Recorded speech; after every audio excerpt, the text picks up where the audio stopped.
everybody. It's Mike Levin on Memorial Day, Monday, May 31st, 2021. Day off from work, and I'm going to pick up the kid from her birthday, have her back at my place for a few days for a wonderful time of trampolining and ziplining and summer fun. And I got the date right this time, May 31st. I was a day off on that last video, which was such an important video, but I published it anyway because time is running out, and it's time to get on the record with my beliefs concerning what might go down in some small way over the next month or so, as the government is now legally obliged. I guess it's the Defense Department or whoever, Congress can bully into declassifying all that which can be declassified regarding UFOs, now known as UAPs, unidentified aerial phenomena, because no one who wants to maintain respect and credibility is going to call them UFOs, so UAP, fine. Over the past year, there was the forced declassification of 3 bits of video footage that were leaked anyway, so they were declassified because the damage was done, called Gimbal, Go Fast, and FLIR 1. And as fast as these things were published, 2 of the 3 of them were debunked, at least so far as to satisfy me. Go Fast is a classic case of a weather balloon much higher over the surface of the water than it looks, and the parallax camera effect making it appear to go very fast, and the ability to reflect off of radar from the fact that weather balloons specifically have radar reflectors. It would look exactly like that. And there's a YouTube video I linked to on the page I'll put at the bottom of this video in the description, showing balloons, just toy balloons, having that same incredibly go fast effect. So Go Fast debunked. And then there's Gimbal, which is named as such because it's a gimbal camera stabilizing apparatus that's on the front of these fighter jet planes to keep these cameras stable when they take footage. And when such a camera is pointed directly into the jet exhaust of another fighter jet, that fighter jet up ahead of you goes from looking like an oblong fighter jet object that it is to looking like a single round dot. And because that heat exhaust is coming out, you've got a flare that turns in exactly the way that the gimbal video looks like it would. So there's some people who dispute this, and perhaps so, but it has satisfied the skeptic in me going, oh, okay, yeah. Now, the third video, called FLIR 1, is the one I do believe is most associated with the video shot off of, and the testimony, the eyewitness testimony given on 60 Minutes off the coast of, about 100 miles off the coast of San Diego, where there were 2 military ships. One was the USS Nimitz, and the other was in one that was equipped with a new radar system. I should remember the name of that other one. I'm still getting all these names straight, because it isn't these incidents that have interested me over the past many years. It has been the research into anti-gravity. They call it anti-gravity because it's a convenient label, but it's generally the reduction of inertial mass so that other effects can make you go fast. A propellentless propulsion system, a solid-state propulsion system, a no-burning fuel propulsion system, either burning oxygen out of the air or rocket fuel, but rather no moving parts. That's the thing. And so the third video appears to be, from what I can, deduce from the stuff that's been released, is the stuff that was shot with the second military ship off the west coast that sent the USS Nimitz fighter pilots to go investigating some objects that descended about 80,000 feet over 1 second.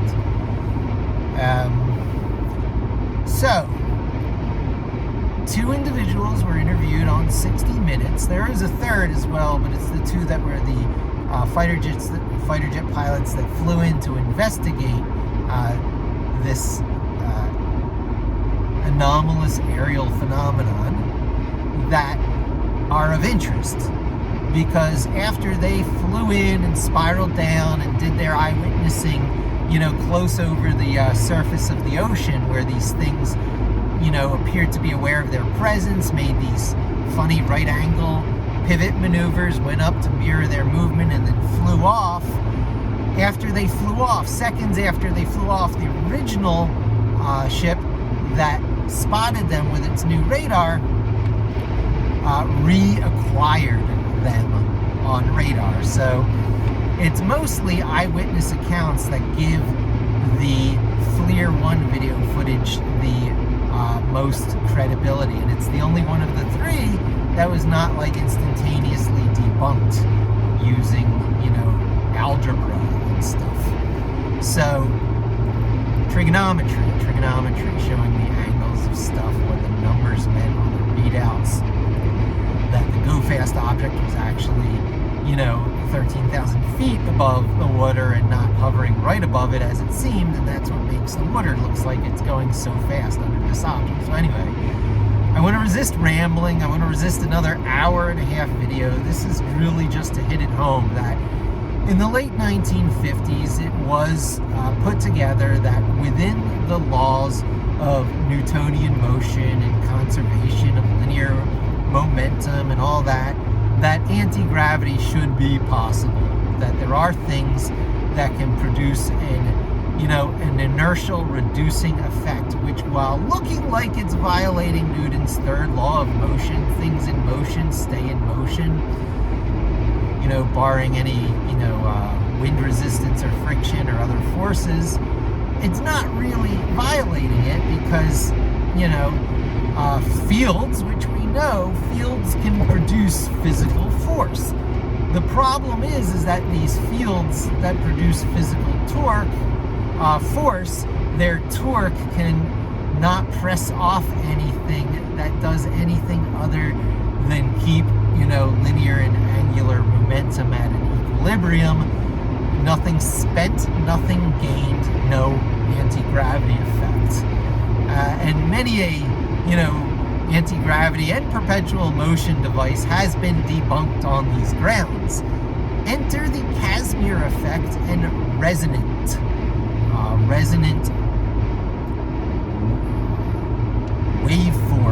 waveform resonance, and stealing energy, not really stealing, but realizing energy from places it is typically very difficult to realize that energy. And we see it over and over again in, experiments where stuff suddenly takes off into the air from the Casimir effect. Mostly Russian scientists, mostly attributed to pseudoscience and fringe science, and utterly unreproducible. So the theories and hypotheses have not crossed over into proofs, because the setup for doing this is so darn flaky. Setting up opposing fields whose exact distance from each other meets particular wavelengths so that resonance effects can be achieved, and to have some sort of apparent net gain of energy. And so things like the Casimir effect have been speculated at to happen with, in the case of these patents from the U.S. Navy under the name of Dr.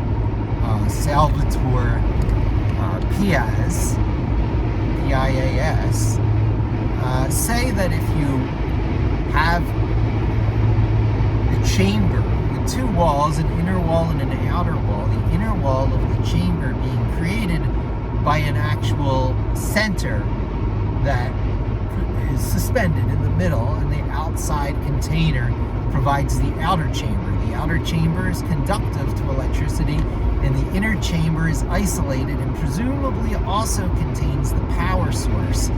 Small nuclear reactor is my guess.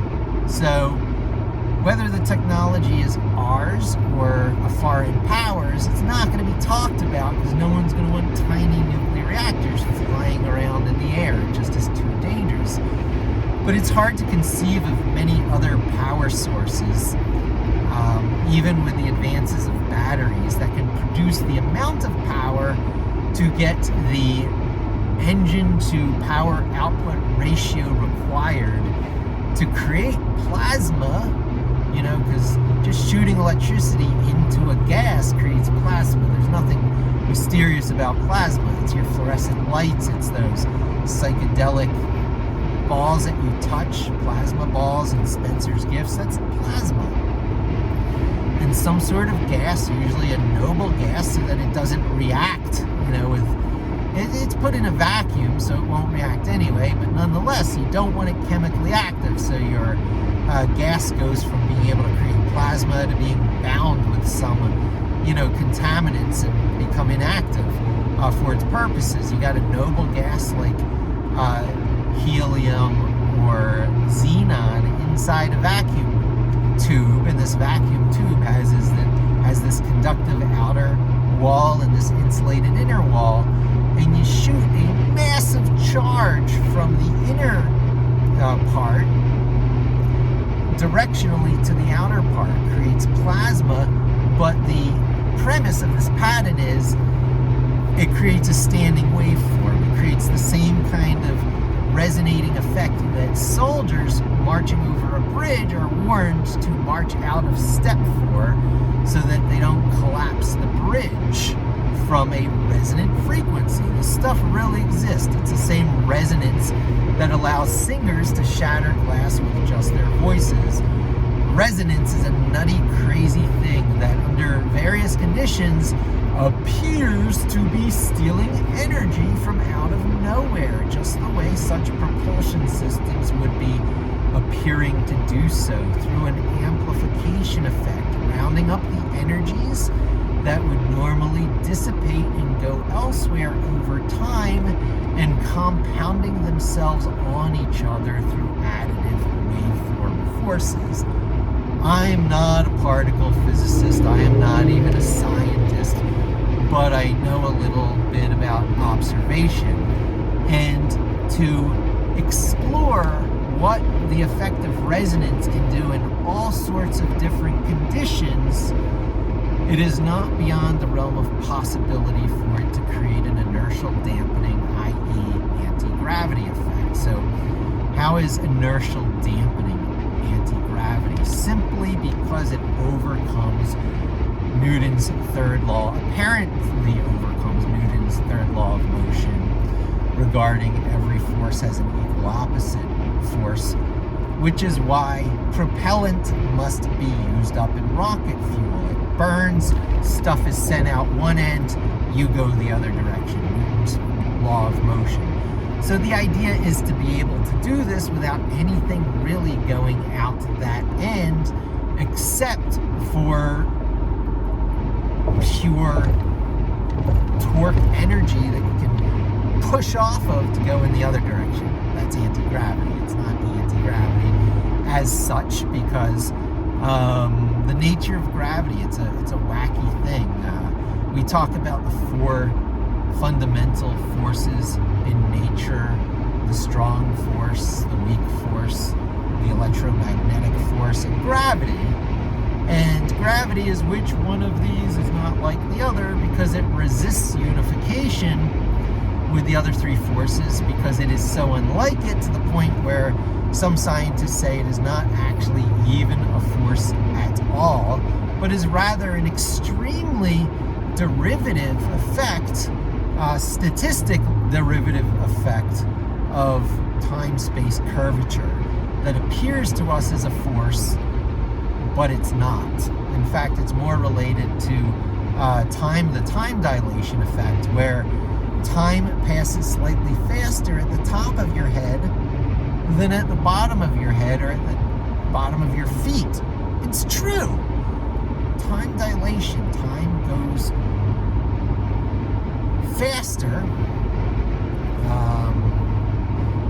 How does it work? The faster you move, the slower time moves. The slower you move, the faster time moves, because the Earth is spinning and the Earth is rotating around the sun, etc. There's actually a difference in how fast things are going from the altitude off the surface of the Earth. Basically, based on the Earth's rotation, the Earth's axis rotation, more than it's rotating around the sun. However, because of that difference in the speed of time, things go down. Things fall down because of time dilation. There's a few videos you can Google up to watch this. And that only happens because I told you that a particle of light, a single photon, is to an atom much like what a single atom is to our entire physical bodies. In other words, a photon is really, really, really, really, really, really small compared to an atom, as is an electron, but even smaller. And so to accumulate enough photons to get an atom, you've already got a universe in an atom. And then to accumulate enough atoms together to get a planet that can create the kind of gravitational effect we encounter and take for granted every day, or perhaps in this case take for granted, like rock people. It's because of so much matter that being able to observe gravity is statistical in nature. So much matter is accumulated in the time-space curvature is so extreme that we observe gravity. So, to move against this force, it can be another force, not necessarily the similar warping of time-space as gravity itself does. See, that's the problem. The energy required to counter gravity with gravity would be so enormous that it'd be beyond a tiny nuclear reactor in the center of a tic-tac drone, or as we see from the patents, triangular drone, or triangular vehicles. Why the triangles when spheres and spheroids like tic-tacs are enough? Well, I'll get into that in another video, but the triangle vehicles probably exist as well, for a variety of other reasons having to do with radar, invisibility against radar would be my first guess. So,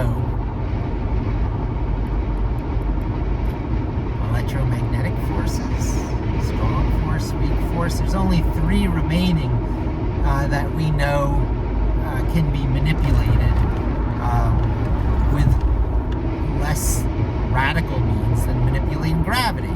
And apparently one of these is what's manipulated in order to reduce the inertial mass. And we know that objects only have mass because of the Higgs boson particle from the experiments of the LHC, the Large Hadron Super Collider, in CERN, in Zurich, in Switzerland. In Europe, we have proven the existence of a Higgs boson particle without which objects would you'd be able to pick up an iceberg from your fingertips and just slam it around. We would all be the Hulk.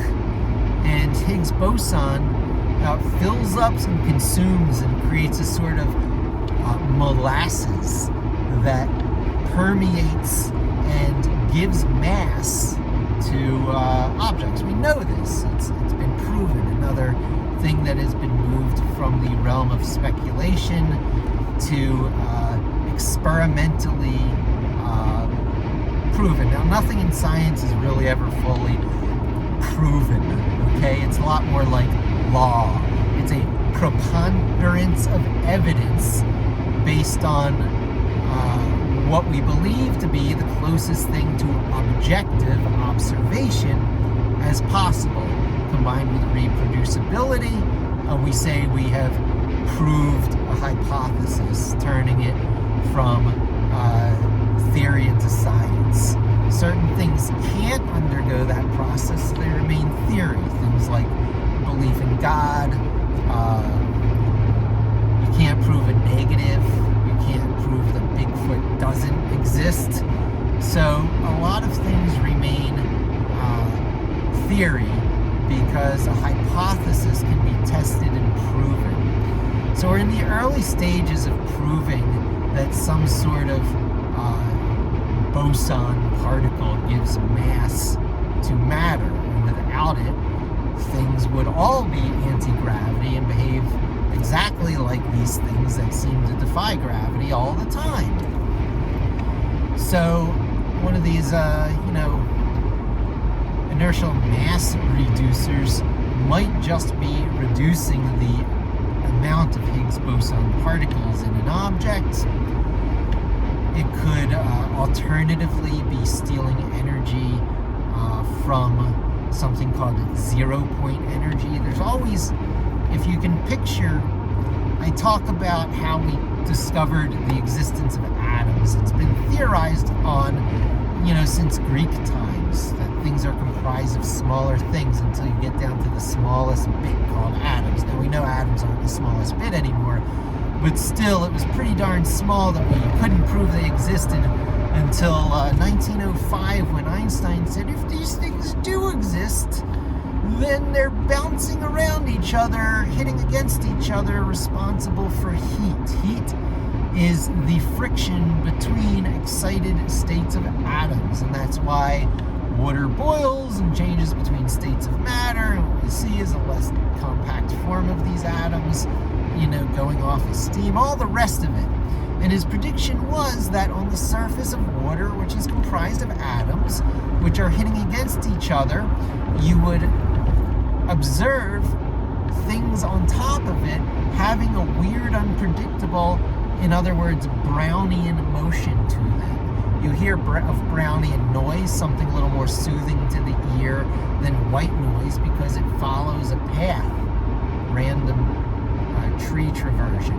There's algorithms that are related to, utilizing the wonderful things that Brownian motion implies. But the thing it implied in Einstein's case in 1905 is that the observation of perhaps even observable to the naked eye movement of tiny particles on the surface of water. It falls under the category of, Rutherford's two slits experiment, which reveals the miraculous nature of our world to us through observations possible by the human eye. Einstein intuited another one of these, and only 2 years later, 1905, 6, 7, 8, 3 years later, it was observed by a French scientist, and poof, atoms exist.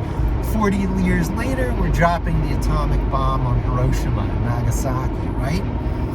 So it takes about 40 years to cross a desert. Once the aha breakthrough moment, success assured, the universe is different, or the universe is confirmed to be like one of the theories we stated, and so these other subsequent predictions should fall into place. One of them, as early as the late 1950s, was that inertial dampening should be possible through electromagnetic phenomena. Still ultimately unexplained, because science doesn't explain everything until it does, and then everything gets recalibrated. Things go from the realm of magic into the realm of predictable, okay? And predictable doesn't mean it's any less magic, it just means it can be relied upon, and therefore these tricks that we learn to do, tricks can be turned into technology, tech, you see? Tricks become tech, and it's all information-based, so text, which represents information, text becomes tricks, becomes tech, and before you know it, you have something which is kept secret until the cat cannot be, or the genie cannot be kept in the bottle. The cat is let out of the bag. And in order to end World War II, which was ended mostly because of the Brits breaking the, Kraut's Enigma code. So, Alan Turing,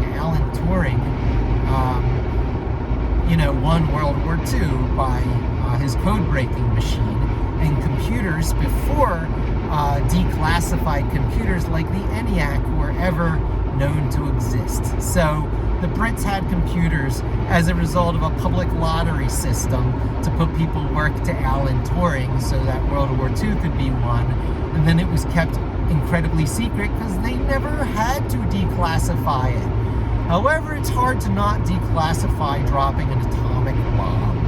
So we know about atomics, and eventually we knew about computers because the beneficial impact on industry and economy was such that it was desirable and irrepressible, and information tech began at Bell Labs, and private industry compelled it forward, the transistor and such.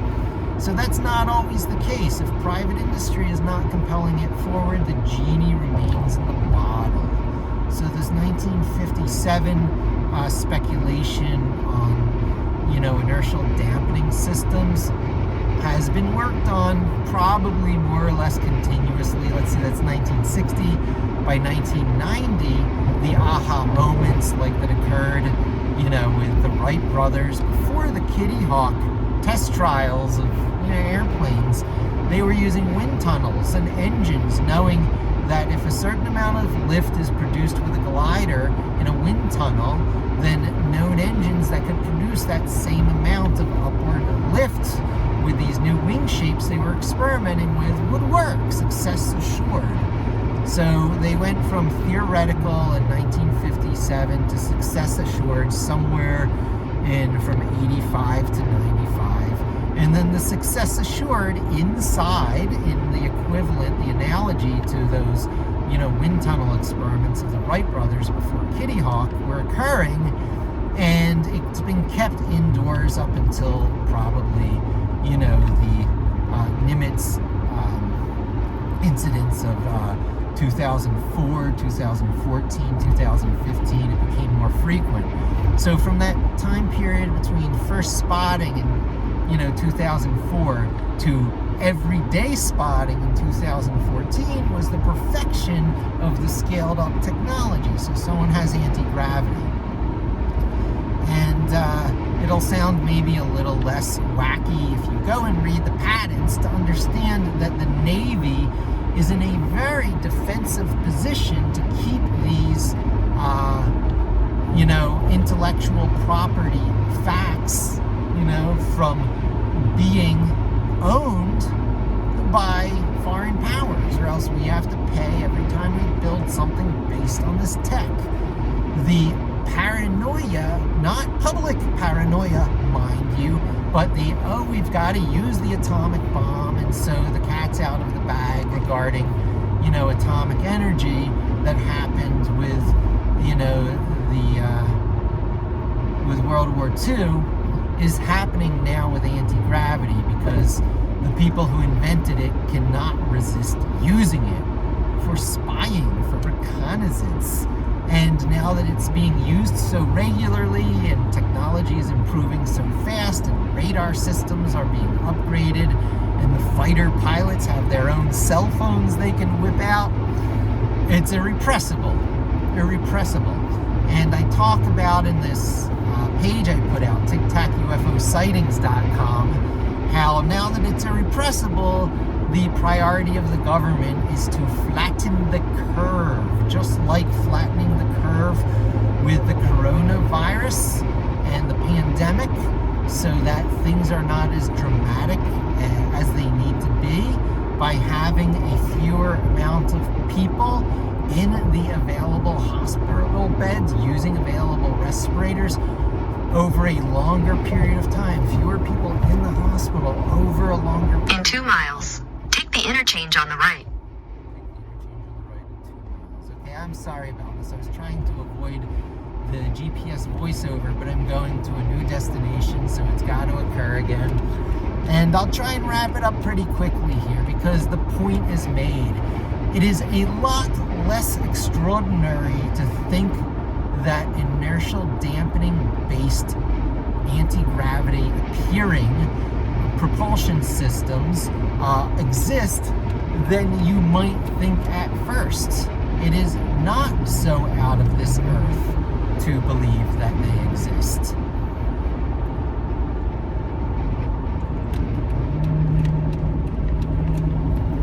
And that's it. I'm going to wrap up there. Thanks for joining me. Hope to see you again soon. And don't forget to subscribe.